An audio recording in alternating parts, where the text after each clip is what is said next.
What happens when the genius of Bobby Fischer meets the attacking brilliance of Mikhail Tal? Today, we dive into one of their most electrifying games from the 1960 Chess Olympiad held in Germany. It was an important tournament with many top players from around the world. Bobby Fischer was a 17-year-old American prodigy and a rising star who later became world champion. Mikhail Tal, the reigning world champion, was known for his aggressive style. Fischer, playing white, opened with e4 and Tal responded with e6. Tal springs a surprise on Fischer by playing French defense. Tal played French defense rarely in his career when he felt it would prove a good surprise weapon against particular opponents.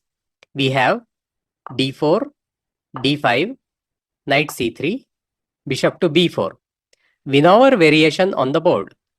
Fischer's performances against the Winover variation were never quite so convincing as compared to Roy Lopez or Sicilian, with which Tal had been fortunate to survive in earlier games against Fischer. We have e5, c5, a3, bishop a5. This is unusual deviation from the standard line of Winover, bishop takes c3. Fischer replies with b4. C takes b4, knight b5 is regarded as a good pawn sacrifice by which white opens lines on the queen side. Tal understands this and goes for c takes d4. Fischer plays queen g4. King f8 defends the pawn, but is unwise in view of the reply b takes a5, d takes c3, a4, followed by bishop a3 check. So Tal plays knight e7. We have b takes a5. Knight b5 was an alternative here. D takes c3, queen takes g7, rook g8, queen takes h7. This position was reached in Smyslov Botvinnik World Championship match where black went for knight d7. After knight f3, knight f8, queen d3, queen takes a5, bishop g5, black had a difficult position.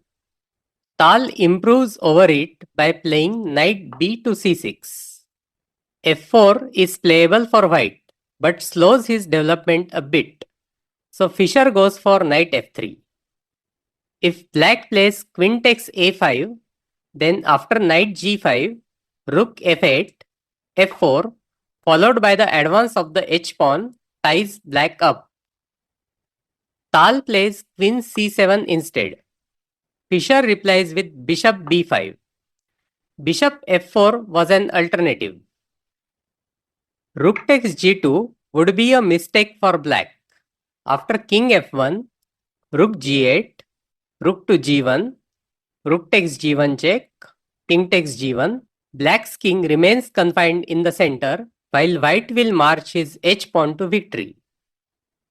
Of course, Tal foresees this and correctly goes for bishop to d7.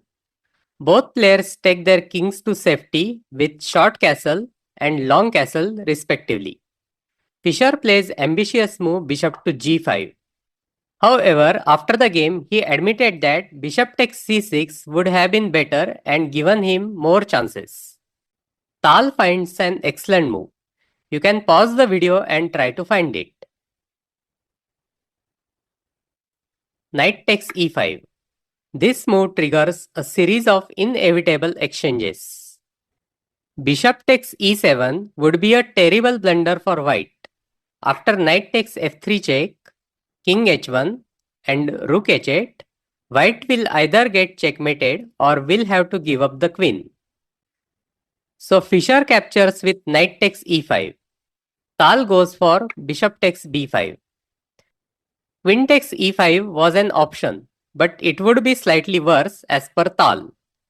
We have knight takes f7, bishop takes f1, knight takes d8, rook takes g5, knight takes e6, rook takes g2 check.